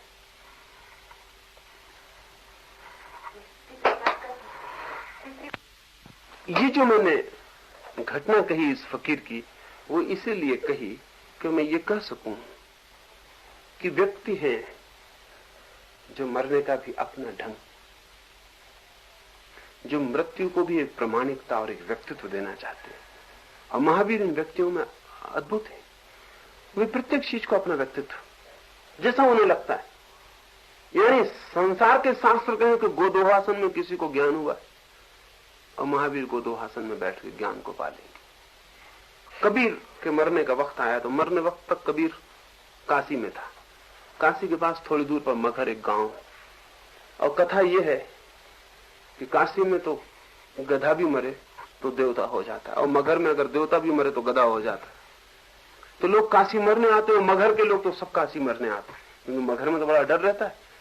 तो काशी में 10-5 दिन पहले मरने के करीब कोई हुआ कि उसको ले आते, सांस काशी में टूटे। कबीर जिंदगी भर काशी में रहे, मरने का वक्त आया तो कहा कि मुझे मगहर ले चलो। तो लोगों ने कहा आप पागल हो गए, मगहर से तो कोई मरने यहां आता है, जिंदगी भर तो यहां जिए, मगहर मरने जाते हो। मगहर में मरता है आदमी, गधा हो जाता है। कबीर ने कहा वो ठीक है, अगर काशी में मरने की वजह से देवता हुए तो अपना क्या हुआ? काशी की वजह से हो गए देवता, अपना क्या हुआ? अगर मगहर में मर के देवता हो सके तो कुछ बात भी होगी, तो लगेगा कि कुछ किया भी था। और अगर मगहर में मरने से गधा हुए तो वो मगहर की वजह से हुए, काशी में मरने से देवता हुए वो काशी की वजह से हुए। दोनों में कोई फर्क नहीं, क्योंकि किसी और ही वजह से बात हो गई। फर्क तो अपनी वजह से होना चाहिए। तो मुझे पता कैसे चले कि अपनी ही वजह से देवता हुए? काशी में तो झंझट हो जाएगी, अगर हो गए देवता तो काशी की वजह होगी। मगहर मरे कबीर मगहर में। अब ऐसे जो लोग हैं, तो महावीर ये कह रहे हैं कि ये कोई सवाल नहीं है कि इस आसन में ध्यान होगा कि उस आसन में ध्यान हो। आसन से ध्यान का कोई संबंध ही नहीं। ये तीसरी बात जो मैं कहना चाहता था, आसन से ध्यान का कोई संबंध ही नहीं है। ध्यान किसी भी आसन में हो सकता है, क्योंकि ध्यान है आंतरिक घटना, आसन है बाहर शरीर की स्थिति।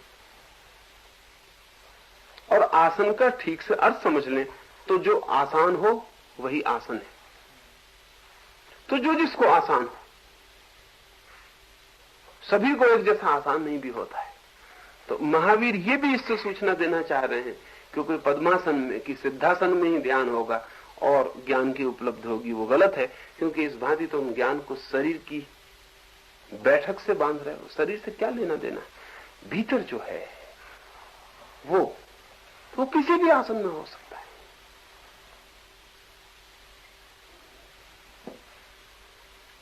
महावीर की वो जो गोदोहासन की स्थिति जिसमें उनको केवल ज्ञान हुआ, जैनियों ने हिम्मत नहीं की कि अपने मंदिरों में वैसी मूर्तियां बना के रखें। मूर्तियां सब बनाई हैं पद्मासन में, क्योंकि पुरानी धारणा है कि ज्ञानी को पद्मासन में ज्ञान होता है। अभी मजे की बातें हैं ना, वो आदमी ने सब गड़बड़ करके गया, तुमने सब फिर व्यवस्थित कर दिया, वही पुराना का पुराना। वो आदमी ऐसे आसन में बैठ के केवल ज्ञान को उपलब्ध हुआ। निर्वाण की स्थिति को मूर्ति, निर्वाण के समय में स्थिति में निर्वाण हो गया। असली घटना तो केवल ज्ञान की है, निर्वाण वगैरह तो मूल्य की बातें नहीं है। असली घटना तो केवल ज्ञान की है, जब केवल ज्ञान घटित हुआ। निर्वाण तो अच्छे आदमी को हम मर गया ऐसा कहना ठीक नहीं समझते, इसलिए निर्वाण वगैरह कहते हैं। अच्छा आदमी मरता है तो मर गया ऐसा कैसे कहें, तो इसको निर्वाण कहते हैं। वो तो सिर्फ शरीर का छूटना है, मगर उससे भी गहरे में शरीर पहले छूट चुका, वो है केवल ज्ञान की घटना। लेकिन वो हमने हिम्मत नहीं की, क्योंकि महावीर हमको तक एब्सर्ड मालूम पड़ेंगे। ऐसे गोदोहासन में बैठे हुए हमको भी ऐसा लगेगा कि क्या ये जरा कुछ जस्ती नहीं बात। तो कैसे महावीर जचना चाहिए हम वैसा उनको बना लेते। और सदा ये होता है, सब बातों में ये होता है, कैसे जचने चाहिए। अब दिगंबर महावीर की नग्न चित्र भी बनाएंगे तो कितनी हमारी कमजोरी। तो एक झाड़ के पास बनाएंगे, जिसमें झाड़ की शाखाओं में उनकी नग्नता छिपा देंगे, यानी जो लंगोटी उन्होंने छोड़ी है तैयार करवा देंगे, मगर नग्न सीधा खड़ा न कर सके। तस्वीर बनाएंगे कि झाड़ की शाखाएं निकाल देंगे और झाड़ की शाखाओं में नंगापन छिपा देंगे। ये महावीर से ज्यादा होशियार लोग। अब या तो ऐसे झाड़ के पास ही महावीर खड़े रहते रहे हो कि कहीं नंगापन न दिख जाए, तो फिर झंझट क्या है। इससे तो लंगोटी अच्छी कि अपन कहीं जा भी तो सकते हैं पहन के। झाड़ के साथ खड़े रहने तो बहुत ही गड़बड़। लेकिन हमारा जो दिमाग है अत्यंत क्षुद्र, वो सब फौरन ढाल लेता अपने हिसाब से, और फिर जो शक्ल हम बनाते हैं, जो व्यवस्था हम देते हैं, वो हमारी होती, वो सच्ची नहीं होती। अब एक आदमी नंगा होने की हिम्मत करे तो उसके अनुयायी उसको नंगा न होने देंगे। अगर वो हो ही जाए न माने तो वो कोई तरकीबें निकालेंगे कि पीछे उसको लीप पोत के बराबर कर देंगे कि वो आदमी नंगा नहीं था। वो उस तरह सारी चीजों में चलता है, और इसलिए क्रांतियां पैदा होती और मर जाती, और इसलिए रोज रोज क्रांति की जरूरत पड़ जाती। रोज रोज उन लोगों की जरूरत है जो फिर से आके चीजों को तोड़ दे। और ये बड़ी ही दुर्भाग्यपूर्ण घटना है, लेकिन यही होता रहा है कि जितना बड़ा क्रांतिकारी होगा उसको उतना ही ज्यादा लीप पोत दिया जाए। इसलिए ये ख्याल में रखना चाहिए कि दुनिया में जो बड़े क्रांतिकारी नहीं हुए उनकी ऑथेंटिक प्रमाणिक स्थिति हमें उपलब्ध है, वो जैसे थे वैसा हमें उपलब्ध है। लेकिन दुनिया में जो बड़े क्रांतिकारी हुए उनको हमने लीप पोत दिया, उनका हमें कोई पता नहीं कि वो कैसे थे। बिल्कुल और ही शक्ल उपलब्ध है जैसे कि वो कभी भी नहीं रहे होंगे। तो ये प्रश्न ठीक ही है। वो सब चीजों में जो उन्हें ठीक लगता है वैसे ही करते हैं। वो किसी देवता से नहीं पूछेंगे, किसी गुरु से नहीं पूछेंगे। वो ये नहीं कहेंगे कि इस आसन में नहीं होगा, ये कैसे बैठे हो, ऐसे कहीं ज्ञान हुआ किसी को, तो वो कहेंगे तुम अपने रास्ते जाओ। क्योंकि ज्ञान को अगर आना है तो मेरी शर्तों पर। मैं कोई ज्ञान की शर्त मानने जाने वाला नहीं हूं। मेरी शर्तों पर मैं जैसा हूं उसको वैसे में आना है। और अगर कोई व्यक्ति इतना हिम्मतवर और साहसी है तो परमात्मा को उसी की शर्तों पर आना पड़ेगा। शर्तों का मतलब ये कि वो जैसा है उसको वैसे आना पड़ेगा, कोई रुकावट इसमें नहीं पड़ सकती। ये अगर ख्याल में आ जाए तो व्यक्ति स्वातंत्र की धारणा स्पष्ट होती है। तब मैं कहता हूं कि किसी भी आसन में सोए, बैठे, लेटे, खड़े, कैसे भी ध्यान हो सकता है। ये अपने अपने चुनाव की बात है कि कैसा उसके लिए सरल लग सकता है। क्योंकि गोदोहासन तक में एक व्यक्ति मोक्ष जा चुका, इसलिए अब चिंता की बात नहीं। अब किसी भी आसन में ये घटना घट सकती, लेकिन शायद एक आज जैन मुनि हो जो गोदो आसन में बैठा मिल जाए। वो परंपरागत एक ढंग बांध के बैठा हुआ है, उसको चलाया चला जाता है। ये परंपरा को तोड़ने के प्रतीक है सिर्फ। यानी ऐसा व्यक्ति छोटी मोटी चीजों में भी परंपरा को तोड़ देना चाहेगा। यानी ऐसी क्षुद्र बातों में भी वो कहेगा कि नहीं, मैं जैसा हूं वैसा हूं। और प्रत्येक व्यक्ति में इतना साहस आना चाहिए, तो ही व्यक्ति साधक हो सकता है।